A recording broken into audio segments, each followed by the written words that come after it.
Film शुरू होती है और ये धप्पा जहाँ रानी अपनी नन्ही परी के साथ छुपन छुपाई खेल रही होती है। तभी राजा फर्गस भी वहाँ आ जाते हैं और अपनी नन्ही परी को एक छोटू सा धनुष देते हैं। पर अभी हमारी नन्ही परी निशाना लगाने में थोड़ी सी कच्ची है, तो वो अपने तीर को खो देती है और उसे ढूंढने जंगल में आ जाती है, जहाँ उसे एक जादुई जुगनू दिखता है। वो भागते हुए अपने माँ बाबा को उसके बारे में बताती है। तब उसकी माँ उससे कहती है कि जादुई जुगनू तुम्हें तुम्हारी किस्मत की ओर ले जाते हैं। पर तभी वहाँ खतरनाक भालू मोंडोर आ जाता है और राजा उससे युद्ध करते हैं। अब बहुत सालों के बाद पता चलता है कि उस युद्ध में राजा ने अपना पैर खो दिया था और हमारी नन्ही परी भी अब एक राजकुमारी बन गई है। और अब राजकुमारी की माँ चाहती है कि वो एक अच्छी रानी बने, जिसके लिए वो उसे ट्रेनिंग देना भी शुरू कर देती है।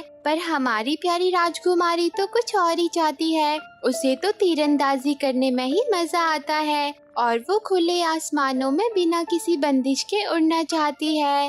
हवाएं दे सदाएं अपनी ही धुन में मस्त रहती है और उसके 3 छोटे भाई भी है जो कि बहुत शरारती है, पर साथ ही वो तीनों बहुत ही प्यारे भी है। अब राजकुमारी की माँ उसे बताती है कि बहुत जल्द कबीलों के सरदार अपने बेटों को लेकर तुम्हारे स्वयंवर के लिए आने वाले हैं। पर ये बात सुनकर राजकुमारी गुस्सा हो जाती है और वहाँ से चली जाती है। तब रानी राजकुमारी के पास आती है और उसे एक कहानी सुनाती है, जिसमें एक नेकदिल राजा थे। उन्होंने अपने राज्य का भार अपने चारों बेटों को सौंप दिया था, पर सबसे बड़े वाला बेटा अकेले ही पूरे राज्य पर कब्जा करना चाहता था, जिसके लालच की वजह से पूरा राज्य तबाह हो गया।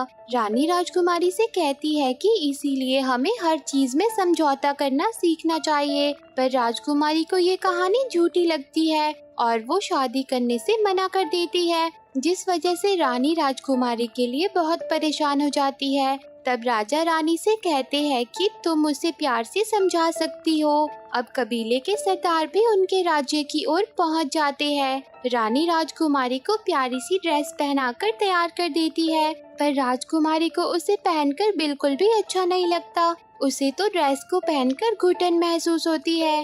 वहीं सारे कबीलों के सरदार अब महल में पहुंच जाते हैं। वो सभी एक नंबर के नौटंकीबाज होते हैं, जिसके बाद वो सब अपने अपने राजकुमारों का परिचय देते हैं। पर परिचय देते देते वो सब आपस में ही लड़ पड़ते हैं और एक दूसरे की खटिया खड़ी कर देते हैं। राजा उन्हें रोकने की कोशिश करते हैं, पर नन्हे राजकुमार लड़ाई फिर से शुरू करवा देते हैं, जिसमें अब राजा भी कूद पड़ते हैं और सबकी एक एक करके पिटाई शुरू कर देते हैं। ये सब देखकर रानी गुस्सा हो जाती है और उन सब की बोलती बंद करवा देती है, जिसके बाद रानी सारे सरदारों से कहती है कि स्वयंवर में आपकी पहली संतान ही हिस्सा ले सकती है और स्वयंवर में होने वाली प्रतियोगिता का चुनाव राजकुमारी खुद करेगी। ये दोनों बातें सुनकर राजकुमारी खुश हो जाती है और सबसे तीरंदाजी करने को कहती है। यहाँ पर राजकुमारी के मन में कुछ ना कुछ खिचड़ी तो जरूर पक रही होती है। अब प्रतियोगिता का दिन आ जाता है।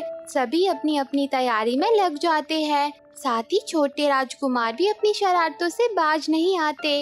अब सभी कबीलों के राजकुमार धनुष लेकर निशाना लगाने के लिए तैयार हो जाते हैं और निशाना लगाना शुरू कर देते हैं, जिसमें राजकुमारी खुद ही हिस्सा लेने पहुंच जाती है। वो सबसे कहती है कि मैं खुद ही खुद का हाथ जीतने के लिए स्वयंवर में हिस्सा लूंगी और वो निशाना लगाना शुरू कर देती है, जिसमें वो सभी राजकुमारों के छक्के छुड़ा देती है। रानी उसे रोकने की बहुत कोशिश करती है, पर वो उनकी एक भी नहीं सुनती। रानी राजकुमारी को ऐसा करने के लिए बहुत डांटती है, पर राजकुमारी रानी से कहती है कि मैं ये शादी वादी नहीं करना चाहती। आपने मुझसे कभी भी नहीं पूछा कि मैं क्या चाहती हूँ। आप तो बस मुझ पर अपना हुक्म चलाती रहती हो। रानी राजकुमारी से कहती है कि तुम बच्चों जैसा बर्ताव कर रही हो। तब राजकुमारी रानी पर गुस्सा हो जाती है और अपनी और रानी की तस्वीर को अलग कर देती है, जिससे रानी बहुत गुस्सा होती है और राजकुमारी का धनुष जला देती है। राजकुमारी ये देखकर वहाँ से चली जाती है। रानी को भी अपनी गलती का एहसास होता है, पर तब तक राजकुमारी रोते हुए महल से जा चुकी होती है। और वो जादुई गोले के बीच पहुंच जाती है, जहां उसे जादुई जुगनू नजर आते हैं। राजकुमारी उनका पीछा करती है और एक झोंपड़ी तक पहुंच जाती है, जहां राजकुमारी को एक जादूगरनी मिलती है। राजकुमारी उससे कहती है कि मुझे अपनी माँ के दिल को बदलना है, पर जादूगरनी मना कर देती है। वो कहती है कि जादू करने पर सब यहाँ से नाराज होकर चले जाते हैं, तुम यहाँ से चले जाओ। फिर राजकुमारी जादूगरनी से कहती है कि मैं आपकी बनाई सारी चीजें खरीद लूंगी, और वो उसे बदले में अपना लॉकेट भी देती है, जिसके बदले में जादूगरनी राजकुमारी को जादुई मंत्र देने के लिए तैयार हो जाती है। और वो राजकुमारी को ये भी बताती है कि पिछली बार मैंने ये मंत्र एक राजकुमार को दिया था, उसे 10 आदमियों का बल चाहिए था, जिसके बदले में उसने मुझे ये मोहर दी थी। फिर जादूगरनी जादुई मंत्र बनाना शुरू कर देती है, जिसमें वो एक मिठाई बनाती है। राजकुमारी कहती है कि पक्का इस मिठाई को खाने से मेरी माँ बदल जाएगी और मेरा नसीब चमकेगा। तो जादूगरनी कहती है कि पक्का, मेरा जादू कभी भी खाली नहीं जाता। पर जादूगरनी राजकुमारी से उस जादू के बारे में कुछ कहना भूल जाती है, पर तब तक राजकुमारी वापस जादुई गोले में पहुंच चुकी होती है। अब राजकुमारी महल लौटकर अपनी माँ को वो मिठाई देने की तैयारी करती है, तभी उसकी माँ भी वहाँ आ जाती है। राजकुमारी अपनी माँ से माफी मांगती है और उन्हें वो मिठाई खिला देती है, जिसे खाते ही रानी की तबीयत खराब होने लगती है। राजकुमारी उनसे पूछती है कि माँ, क्या आपने अब शादी के लिए अपना इरादा बदल दिया है? पर रानी की तबीयत बहुत बिगड़ जाती है, तो राजकुमारी उन्हें कमरे में ले जाती है, जहाँ रानी बिस्तर से नीचे गिर जाती है और एक भालू में बदल जाती है। राजकुमारी उसे देखकर डर जाती है और बेचारी रानी भी खुद को ऐसा देखकर घबरा जाती है। तब राजकुमारी कहती है कि ये क्या, उस जादूगरनी ने मुझे गलत मंत्र दे दिया, मैंने तो उससे आपके मन को बदलने को कहा था। ये सुनकर रानी गुस्सा हो जाती है और कमरे से बाहर आ जाती है। राजकुमारी रानी को रोकने की बहुत कोशिश करती है, पर वो उसकी बात नहीं मानती। वहीं राजा को भी शक हो जाता है कि कुछ ना कुछ गड़बड़ तो जरूर है, और राजा तो पहले से ही भालुओं की जान के दुश्मन है, तो रानी की जान भी खतरे में आ जाती है। छोटे राजकुमार भी रानी को देख लेते हैं। राजकुमारी उन्हें सारी बात बता देती है और उनसे रानी को महल से बाहर ले जाने में मदद मांगती है, जिसके बदले में वो उन्हें 1 साल तक अपनी मिठाई देने का वादा करती है। जिसके बाद नन्हे राजकुमार रानी को महल से बाहर ले जाने में मदद करते हैं। राजकुमारी उनसे कहती है कि अब तुम जो चाहे खा लो, ये तुम्हारा इनाम है, और वो तीनों शरारती जादुई मिठाई ही खा लेते हैं। वहीं राजकुमारी अपनी माँ को लेकर जादुई गोले के पास आ जाती है, पर अब वहाँ जादुई जुगनू नहीं होते। राजकुमारी और उसकी माँ झोंपड़ी की तलाश में निकल जाते हैं और उन्हें झोंपड़ी मिल जाती है, पर अब झोंपड़ी में कोई जादूगरनी नहीं होती। पर वहाँ राजकुमारी को जादूगरनी का जादुई क्लोन दिखता है, जो उसे बताता है कि दूसरे सूर्योदय के बाद इस मंत्र का जादू पक्का हो जाएगा, और अगर तुम इसे ठीक करना चाहती हो तो इस पहेली को समझना होगा। नसीब बदलेगा, जिद को पियो, अहंकार से फटे रिश्ते को सियो। और फिर वो गायब हो जाता है, पर राजकुमारी को उसकी पहेली समझ नहीं आती।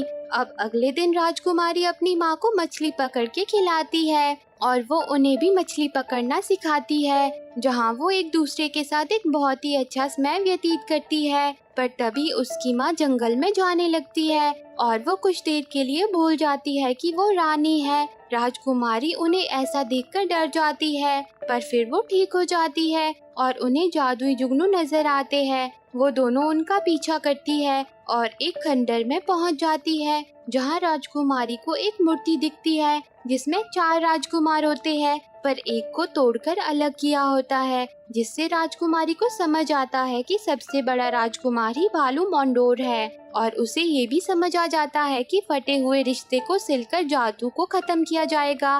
पर तभी मोंडोर वहां आ जाता है और राजकुमारी पर हमला कर देता है। बड़ी मुश्किल से राजकुमारी और रानी उससे बचकर वहां से निकलते हैं। राजकुमारी अपनी माँ से कहती है कि हमें जल्दी से महल पहुंचना होगा, नहीं तो आप भी मोंडोर जैसी असली भालू बन जाएगी। हमेशा के लिए हमें महल जाकर हमारी फटी तस्वीर को सीना होगा। जिसके बाद वो दोनों महल पहुंच जाती है और किसी तरह महल के अंदर आ जाती है, जहां कबीले के सरदार और राजा आपस में ही लड़ रहे होते हैं। रानी राजकुमारी को जाकर उन्हें रोकने को कहती है, जहां सारे कबीले के सरदार रानी से मिलने की बात करते हैं और कहते हैं कि हम उनसे मिलना चाहते हैं, उन्हें बुलाया जाए। जिस पर राजकुमारी कहती है कि हम सबको मिलकर रहना चाहिए, मैं भी अपनी गलती को सुधारूंगी, मैंने सबका अपमान किया है और अब मैं स्वयंवर के लिए। पर तभी रानी उसे इशारा करके रोक देती है।